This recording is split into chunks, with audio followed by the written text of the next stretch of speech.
43 réunions publiques, 7000 participants, 1 millier d'observations et de contributions en ligne ou dans les registres municipaux. Après une longue période de concertation et d'études, la troisième phase du tramway est lancée. Extension des lignes A, B, C aujourd'hui. Demain, après enquête publique, la création de la ligne D et d'un raccordement tram-train de Bordeaux-Nord à Blanquefort en direction à terme du Médoc. Au total, ce sont 34 km supplémentaires de réseau qui vont être construits pour une première mise en service dès 2014. Quinconce, au cœur du réseau étoilé du tramway. Ici se croisent aujourd'hui 2 des 3 lignes existantes, des lignes B et C qui vont à chaque extrémité gagner quelques kilomètres supplémentaires, jusqu'à Pessac-Alouette et Bordeaux-Nord pour la ligne B, Terre Sud à Bègles et le parc des expositions à Bordeaux-Lac pour la C, la ligne A, elle, se prolongeant à l'ouest au-delà de la rocade avenue Magudas. Mais si les extensions par nature ont lieu en bout de ligne, elles sont loin d'être un investissement à la marge pour la Cube. Dans la troisième phase, c'est plusieurs opérations, mais globalement, la troisième phase, c'est 33 km de voies ferrées supplémentaires. Alors, imaginons que première phase et deuxième phase, c'est 44 km au total. Donc on se rend compte que la troisième phase, c'est une opération lourde, 33 km. Plus, c'est un investissement financier de l'ordre de 803 millions d'euros, matériel roulant compris, à y comparer éventuellement aux 1,3 milliard d'euros de la première et deuxième phase combinée, c'est-à-dire 700 plus 600. C'est un investissement structurant important. Autre investissement conséquent, la création d'une ligne D. Si le projet a été adopté par les élus, il doit encore faire l'objet d'une enquête publique lancée normalement par le préfet d'ici l'été. Place des Quinconces, elle partirait de la station de la ligne C avant de bifurquer devant la colonne des Girondins en direction du cadran nord-ouest. Fin 2016, les tramways à cet endroit vont débrancher. Les 2 voies ferrées nouvelles vont partir à ce niveau vers le cours Tournon, la place Tourny et la rue Fournodèche. Le maillage actuel, c'est de venir au niveau du cadran nord-ouest, amener une desserte complémentaire qui n'existe pas. Mais avant d'attaquer la pose des premiers rails, de nombreux chantiers doivent encore avoir lieu, à commencer par la déviation des réseaux existants sous le futur tracé du tramway. Électricité, télécom, gaz ou encore eau doivent être détournés kilomètre après kilomètre. Devant le Palais des Congrès à Bordeaux-Lac, une première tranchée a donc été ouverte.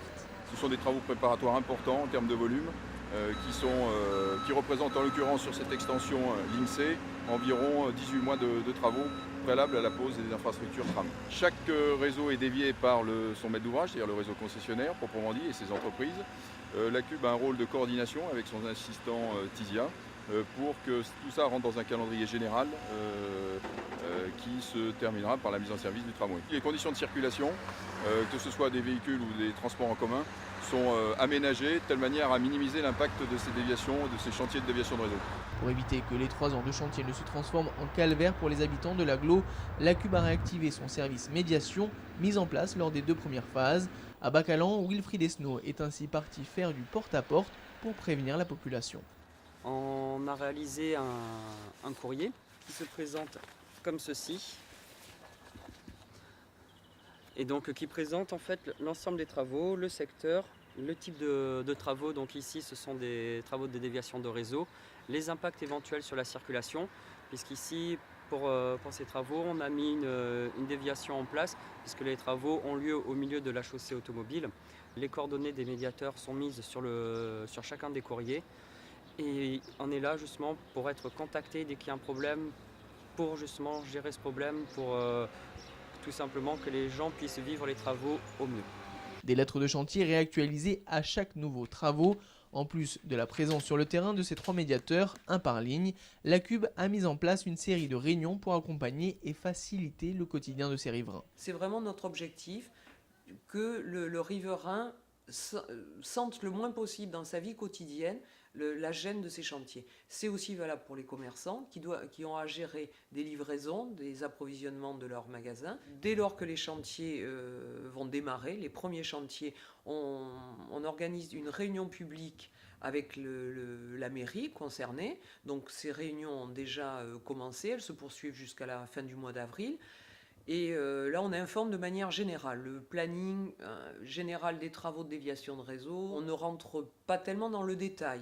On présente le dispositif général. Ensuite, lorsque les chantiers commencent, on sait que dans des secteurs, les riverains vont peut-être s'impatienter, ils ne vont pas comprendre. Donc, à leur demande, ou quand on estime qu'il y a un besoin, on réunit un petit groupe de commerçants, c'est de manière parfois informelle, et là, on peut, avec l'entreprise présente, avec le médiateur, leur donner plus d'informations précises et puis voir quels sont les problèmes qu'ils rencontrent, qu'on peut régler directement avec l'entreprise. Pour en savoir plus, rendez-vous sur la page web de la CUB consacrée à la troisième phase du tramway. Vous y retrouverez les dates des réunions publiques, les coordonnées des 3 médiateurs ainsi que toutes les informations chantier au fur et à mesure de l'avancée des travaux.